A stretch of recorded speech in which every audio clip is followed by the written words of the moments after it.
So Ultra's the first person that you bring in. Andre Holclaw was the first person. Andre. But Ultra Tay was the first person to have a major label record deal. Profile was pretty big though. They had Run DMC, so we thought we were something to have a record out on Profile after having a record out on Jump Street. You know, like, oh, we got a record out on Profile. Brian Chin was the A&R guy. You know, he was like, he signed that record. I was like, oh man, record sounds like crap too. I mean, demo is it's like a Chicago demo. You know, it's like, but back then it had a vibe. You know. And the reason why did the demos sound so horrible, as you said? Technology. You know, we didn't have the technology. We don't write. You know, we were starting to move into that. You know, getting better samplers, and tape machines, and stuff like that. We were just discovering, you know, this whole thing out. You know, That's and right. So when we got a major label deal with Ultra Tay, you know, we had to step our game up. You know. Oh, so okay. So describe that. You know, when you're sitting down, and what was the process for you guys to sit and write for Ultra? Like, what was the thought to how did that all flow? You know, or should I say the pecking order? How did that all, you know, track made first, or you guys wrote songs? How did that well, around that time we started to develop not only a stable of singers, but a stable of musicians. And Mark Harris was our first musician, keyboard player. And Neil Conway came next. And then Gary Hudge, and then so on and so on and so on. But these guys were also songwriters. You know, they weren't just keyboard players. They wrote compositions. They would say Teddy or Jay or Tommy, listen to this piece of music. And the process is basically we gather a bunch of tracks that we like. Ultra was a lyricist. Ultra writes. She actually writes. And I would help her with the hooks. I work well with hooks. And she works well. She can write a storyline. So we worked a lot on that first album, a lot together. Blue Notes in the Basement. Her and I worked together on that album a lot. And, you know, with the musicians turning the tracks, I mean, sometimes the music would come first, sometimes the song come first. You know, it would change, you know, depending on what inspired the song, you know, first. So it would be different times, you know, the music, you know. So when you went to Eternal, was it, or at that time? When you went to Eternal, did you send over a full album's worth of material for Ultra? No. There's a big story missing from this whole piece. Go ahead and tell that story.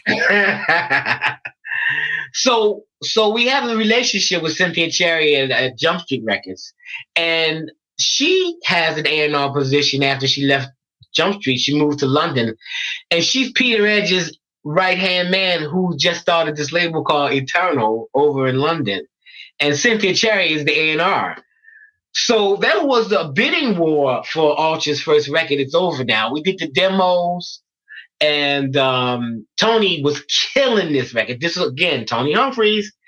Tony Humphries had this bidding war going on in New York City. That record was going to come out with Will Sokoloff on Sleeping Bag Records. Oh, really? I didn't know that. Yes. Ultra Tay was going to be on Sleeping Bag Records. But Cynthia heard Tony play it, and she said, oh, hell no. I know them. Hell no. Hell no. She called us up and said, hey, we got to have that record over here. And we said, Warner Brothers versus Sleeping Bag. We packed our bags and we went to jolly old London, man. That was our first trip to London. I met Norman Jaye. I went to his first club, High on Hope, and that was the beginning of that whole thing happening over in London. All that was happening all simultaneously. That was around 88, 89, 88, something like that. It's over now. No more me and you. Yeah, that was the jam, man. London was beating that up.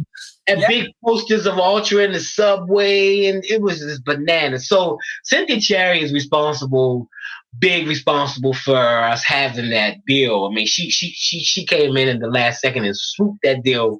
Fantastic ears. She has fantastic ears. She always has. Yeah, always has. she's a what I call a fantastic selector of. She's proven it with the records she's worked with. Mm-hmm. Yep. And so Ultra, this was our first major label deal, Lenny. So we told them we it had to be done internationally. It had to come out in America. So that's how we got the whole international deal. We had great lawyers and we had great people around us, making moves for us. We started our publishing company. We just started this whole empire thing. We started off. We hadn't even met Crystal Waters yet. So Ultras that is basically the first position of she's like the first lady, first in the house. So she comes in, opens that door. So tell us your story. Keep going, because only you could tell it. I can't tell it. So well, right after that, Jaye and Tommy went to back then we were going to, remember those new music seminars they used to have in New York. and the people would pass out their tapes. Yo, can you sign me? Can you sign me?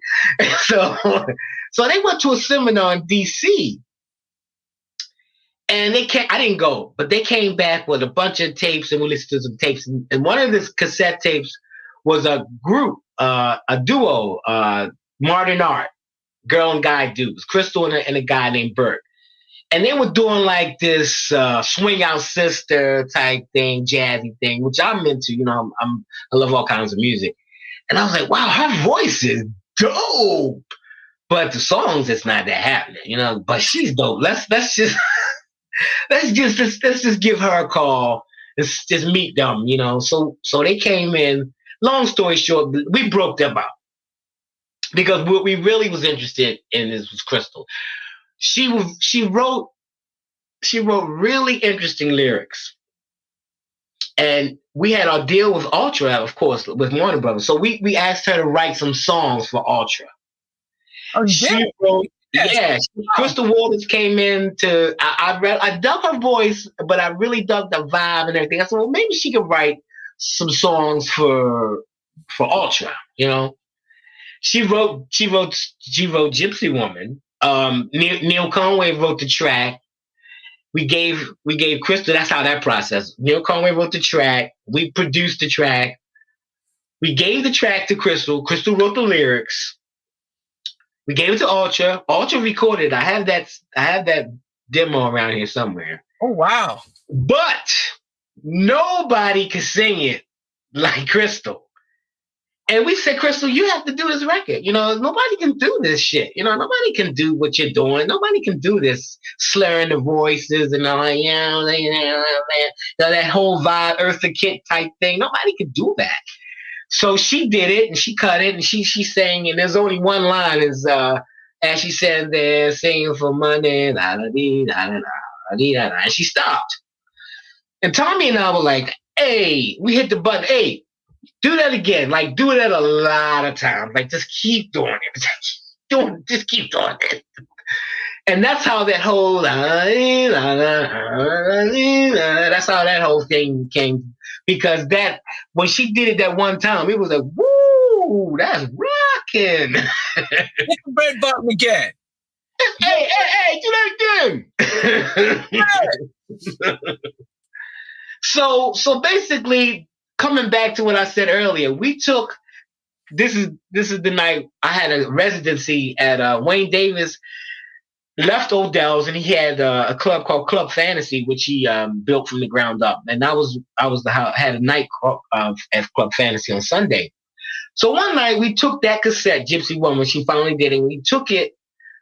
I took it to the club because Jaye's studio was like 5 minutes away from the club. Popped it in the cassette. Everybody was dancing, just regular. When I played that and they got to, by the end of that hook, Lenny, they was throwing trash, paper, screaming.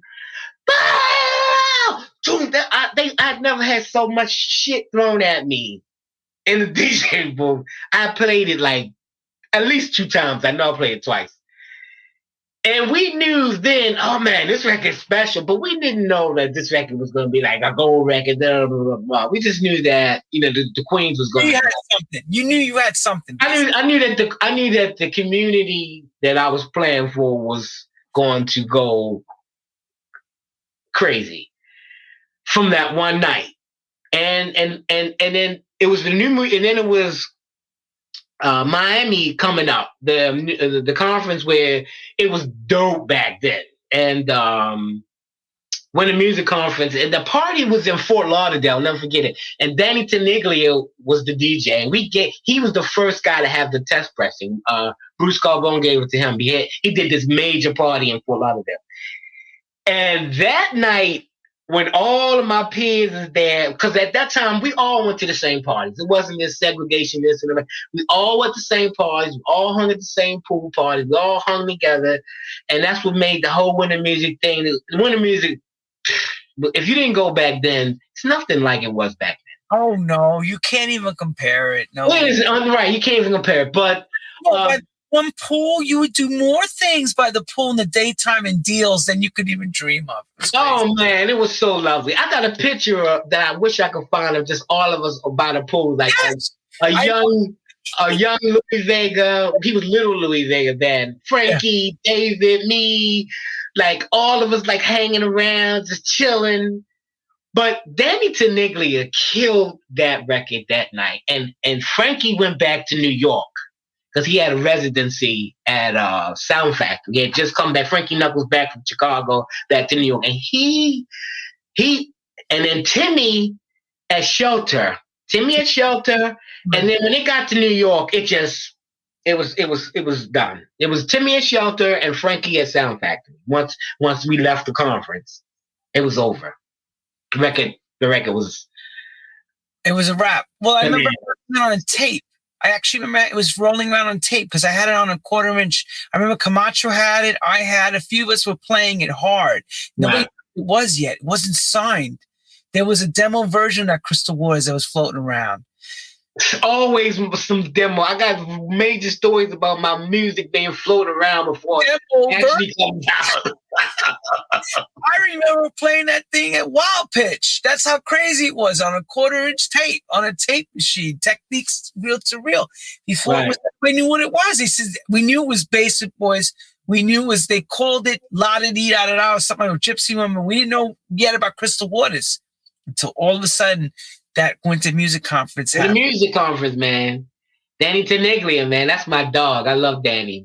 We did a party with him in Miami to that 20th anniversary of that a couple years back in Miami. Danny is an incredible DJ. Oh yes. Oh yeah, he's a fantastic DJ. Fantastic. Great. He knows the music. He knows how to do it well. So now Bruce Carbone gets it signed to Mercury Records. I remember you guys, it's coming out on Mercury.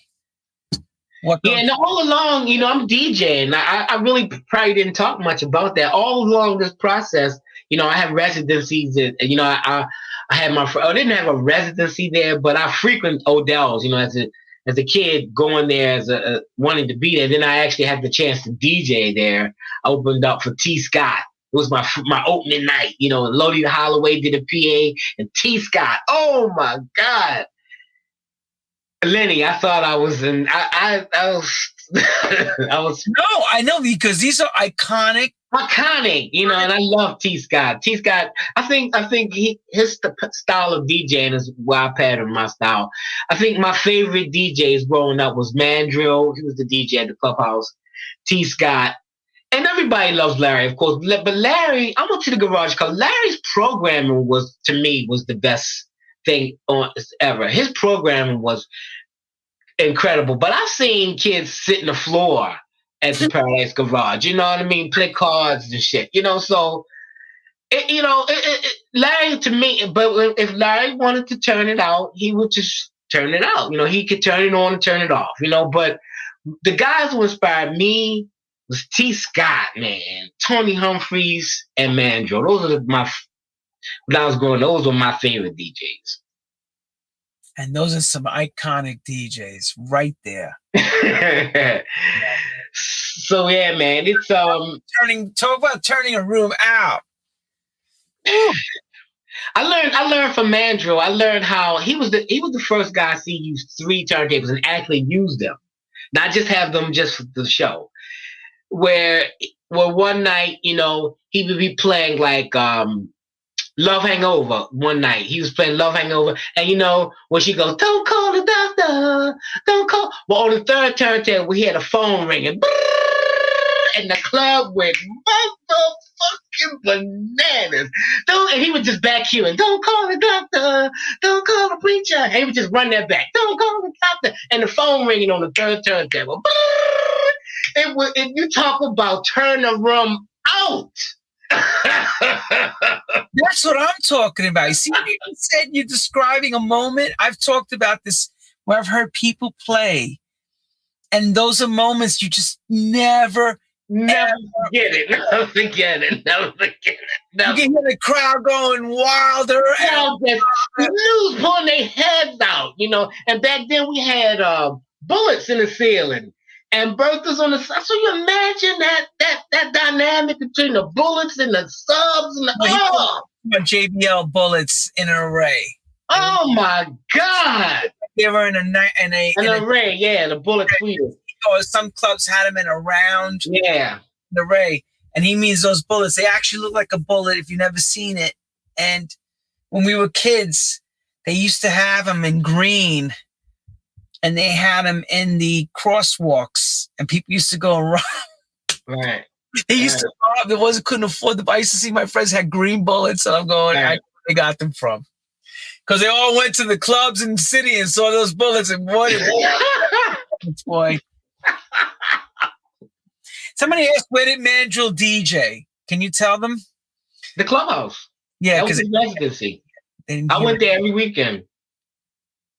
In Washington, D.C. It was the most creative experience as a young guy, as a young jock. You know, like the things he was doing was like incredible. You know, like, damn. Sweating to want to play when he was working. I mean, I had people around. Because like at the garage, everybody was a DJ mostly in that crowd. Not everybody, but there was so many iconic DJs hanging out. You could see them all hanging out. Was it like that? And in the town, you know, was you had everybody else ending their nights and then coming there at 3:30, 4 in the morning. Yep. And I got a chance to play at the clubhouse. You know, I did a children's hour there, and then my whole DJing thing just kept escalating along with as a production thing with the Basin Boys. So those two things were kind of moving, you know, together. And that brings up to probably where I met you, Lenny. Because my first time going to Italy was the Coca-Cola with Maurizio, and those Kevin Williams took me the first time with 8 Ball, and those in the early 90s. The early 90s. And that's where I met Victor Simonelli and you and all the whole crew, and we just became this big family on our DJ expedition tour in Italy, touring all around Italy, Riccioni, and I mean it was bananas. We had the best times, man. I tell you, I wish we can go back sometime. Shout out to Maurizio though, because Maurizio back then he was the man. You know what I mean? Tony was all with us, and we were just like, man, it was so. So getting back to Crystal, we met Crystal, and did Crystal have a regular? Was she just a singer? She worked for the parole board, you know, and she wasn't into the house music or anything like that. No, like they don't know this. They don't know. Right? Yeah, she wasn't really. We kind of like corrupted her a little bit, you know what I mean? With this Anyway, once that record blew up, we got the big major label deal with Crystal at Mercury, and we did 3 albums with Crystal, and you know it just kept going and going and going, man. We did 100% Pure Love, and that's when we got spoofed by Living Color, as you mentioned earlier. And Crystal was pretty upset about that, man. She really was, man. I can understand her being upset. But I told her, but she laughs about it. And in her show, she makes a joke about it. But at that time, to be spoofed by Living Color, you That was huge. You arrived. huge. Another big moment in music. Like you getting spoofed on a record. That's like, And they only spoofed Janet Jackson, Whitney Houston, and you in that company. Wow, I'll take it. yo, it's like, wow. I'll take it. You know what I mean? Oh no, he's on Unsung Heroes too, and his record was one of the first gold records in this music called house music. He's holding back. He ain't even saying that yet. So tell me about that part. Remember you did Unsung Hero and they came and asked you that question. Oh yeah. I was on TV. Mom, I'm on TV. On TV, and they're asking him about the process of that record going gold, and it was the most groundbreaking record for its genre, correct? Right. What was the exact question? I don't remember what they asked you exactly. Well, it was the first gold record out of the genre, basically, out of the house genre to go gold. So, and then we had that's accomplishment. And then we did 100% Pure Love. Thank you, man. We had 100% Pure Love. And look, let me tell you something. I want to say just one thing for the record. No one, and I mean no one, gets anywhere on their own. We had an incredible amount of people helping us. Whether you saw them or not, behind the scenes, in front of the scenes, or whatever. The musicians, the artists, the promoters, and it was just things happening the way they happen. But we had an incredible amount of people helping us.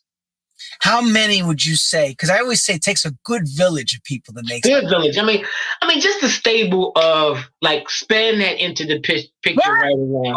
Wait. I heard who's Spen? Yeah, Spen entered the picture right around Alternate Tay's album. Like we were trying to get people to song. I mean, that he's part of the village. Neil Conway, Mark Harris, Gary Hudge.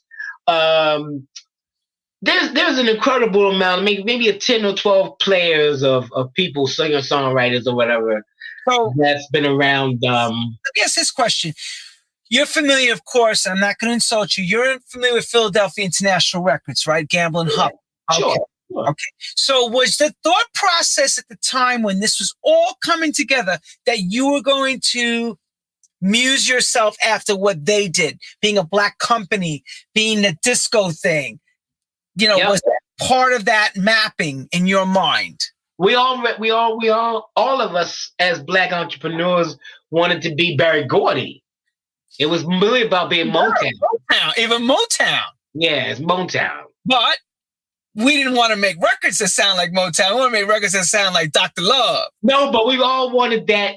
No, but we all wanted that factory, where you were pushing out records and you have artists and musicians and the family and everybody played on everybody's records. I mean, Philadelphia International mimicked Motown, actually.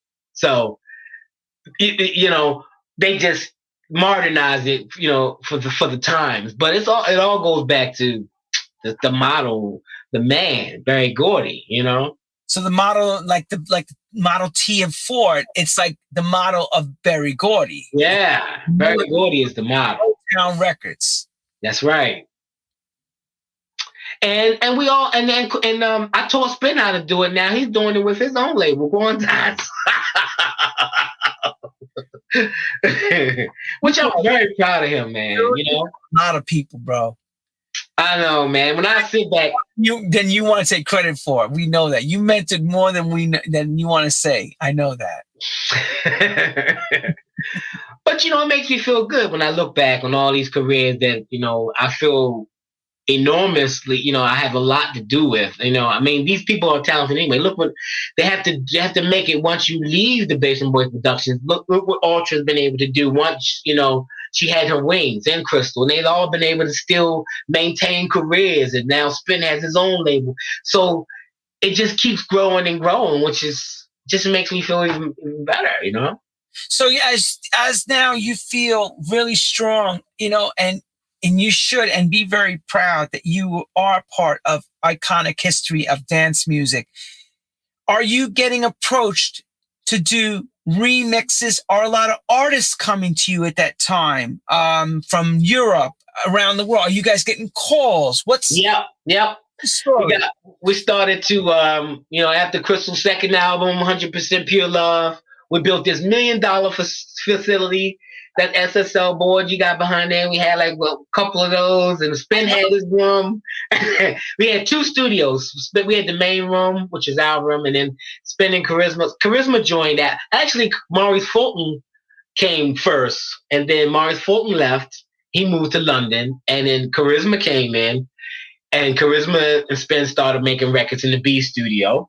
So this will be around, we're probably moving forward to around like late 90s, early 2000s, when we finished all the major label deals. And basically, Lenny, we were at a crossroads, like many of us. The house music was going through a thing. But let me ask you, before you get to the house music cross, the X, where we're looking at it going, what the hell's going on? Because here's the thing. Like you said, we built this $1 million facility, okay? You're looking for talent. What are you thinking, like, with the major labels? Was it easy to deal with them, or was it a problem after a while? Well, it was a problem for us, because I think that's what broke us up, Tommy and I, because I wanted to, Mass Order was the album that did it. Because Legendary voice, yes! Mass Order was an R&B group, and Tommy hated R&B, and so he left the group, but prior to that, it was incredibly difficult, because all the major labels wanted us to do was make another Gypsy Woman. They wanted everything to sound like Gypsy Woman. Why? And Why do they do because it was such a big record, and major labels. You have to explain that, because people don't understand. Okay. Well, when you have a successful record, major labels want that formula over and over and over. So let's say, for example, Bobby Shore, anybody. Everybody called. We got calls from, I talked to Paul Abdul up in the mountains on that car. I talked to Melissa Morgan. What did Paul Abdul say? I want a Crystal Waters record? She was like, I love this Crystal Waters. We got letters from Quincy Jones, man. I got it on my wall in the other room. Letters from Quincy Jones saying that his kids love Gypsy Woman. Would you please work with Saida Garrett? And you know what? I told Quincy, I'm too busy. And I regret that today, to this day. I told Quincy Jones, we're too busy. Everybody, let me say that nice and slow. Quincy takes the time to send you a letter. A letter saying... Wait, hold on. This is the man that made the movie score Roots. Yes. This man that put Prince and Fresh Prince in Bel-Air, and he's all behind. And you tell him, say it again, what you said. I'm sorry, Quincy, but we could not. He wanted us to do 2 cuts, like Gypsy Woman, of course. That's why he said it. He was Saida Garrett. His label, we had a record label called Quest Records, where everybody don't know. And he had Saida Garrett was one of his artists. She sang the "I Just Can't Stop Loving You" on Michael S-I-N-G. So Lenny, we had to turn him down, because at that time we had 4 major label deals going at the same time. We had Bobby Shaw, MCA, those guys. We had a album deal with Carol Cooper and Larry Yards with Mass Order. We had Alternate and Warner Brothers, and we had Crystal Waters on Mercury. We had 4 major label deals. Now hang on. And they got a lawsuit pending, because Posse Lolita Holloway with the vocal on the Mass Order record. Weird. Go ahead. And no, and then another lawsuit. I sued Diana Ross. Go ahead. To Take Me Higher, because she stole 100% Pure Love. There was a lot going on, man.